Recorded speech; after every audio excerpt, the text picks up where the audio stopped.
One thing we try to do with panelists on stage like this is recognize, what do all billion-dollar plus single-family offices do that doesn't cost a lot, and every private investor here in the room could do it, like developing a theme, developing a niche, focusing on something, and getting data systems in place. There are some systems that cost $100,000, $200,000 a year or much more for data and software that some of these individuals use, but you can get systems and software and data that you can afford at $25,000 or $1,000 a month, et cetera.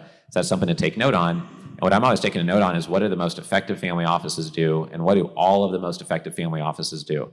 And focusing on 1 to 3 niches or some themes is something that all of them do. And so I want you to take special note of that. And just in general, when you come to our events, if you're a private investor or family office, is to take notes on what the most successful, the sharpest people at the event are doing, and the commonalities between what all the seemingly most successful ones are doing, to maybe consider adapting that yourself. And the same goes on the capital raising side.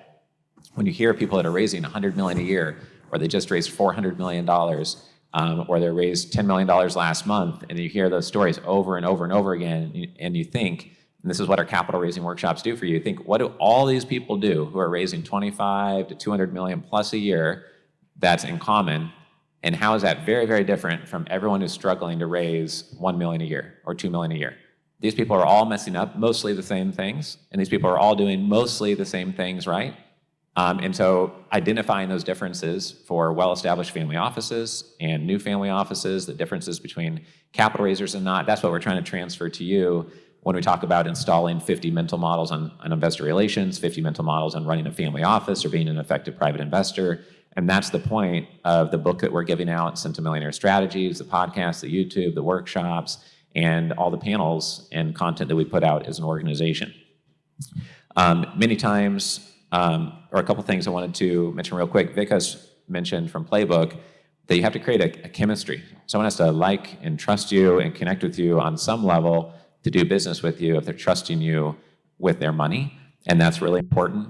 Sarah Blakely says she doesn't know why everybody is always so serious in business and never jokes around, never smiles, never laughs. And she tries to incorporate that into her business and became a billionaire while doing so. Mark Cuban, even though he gets portrayed as a very intense person in the media sometimes, not only because of how the media maybe wants to, but that's just sometimes how he comes across. He says that one of the most important 3 things on how he became a billionaire was being nice to people and treating them well, and it's the only way to build a really great organization and become super ultra wealthy. So that's why we had this slide yesterday, if you missed it, on just how to be a class act human being, or just putting time and energy into being a better person, because that will help you become more influential and get access to opportunities where these people are very busy. If you look like you're really stressed out, really anxious, taking all their time over here for 12 minutes, making your full pitch or your pitch deck when there's 20 people waiting to talk, that shows a level of low social intelligence. So you're not being respectful of their time, people's time around you, and you're automatically, they're not gonna engage a second time, because that's just an automatic disqualifier. If you email someone with a Yahoo email address and your clip art logo looks like it's from the 1990s, and you write them an essay-long email, Candace doesn't have time to read that. She has 600 other emails to get through, and it was lucky she even opened the email to see that your essay existed there, right? And so those are some important things we want to get across, and all these investors want you to know these things because it wastes less of their time if they don't miss an amazing opportunity, but you just don't do justice to the expertise you have and could have contributed to an investment because it just had bad packaging on it, bad communication around it, or you just didn't know Family Office 101 expectations on communications.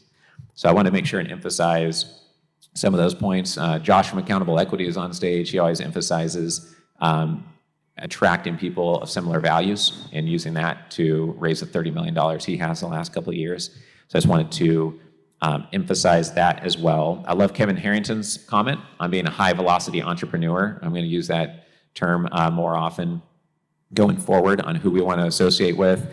And then there was a comment earlier, I think it was 2 panels ago, about doing things for the long term. And ironically, when you do things that nobody would do in their right mind unless they were really in it for the long term, then people want to work with you faster in the short term.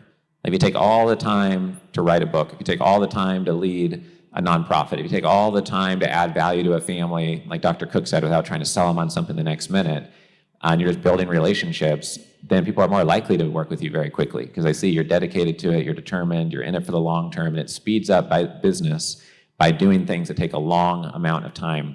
And that's why we have written 13 books and hosted the 190 plus events et cetera. And of all these panelists on the stage, which we have connections to and access to, maybe I've showed Candace one deal in 7 years that I've known her. I don't know if I have, but we're not having them on here just to pitch them a deal the next day and trying to get a bunch of deals done right away. So with that, I just appreciate everyone's attention.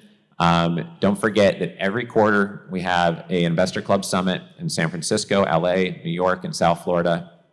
All those locations once a year. So 4 investor summits per year, a dozen workshops with a member portal, new member walkthroughs. If you're a new member, make sure you schedule that with Jennifer so you know what you paid for, because it's a lot more in addition to the live events coming in person or virtually.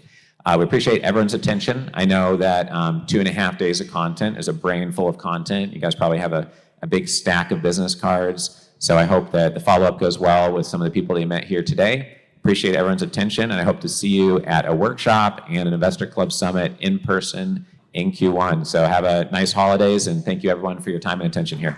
Thank you.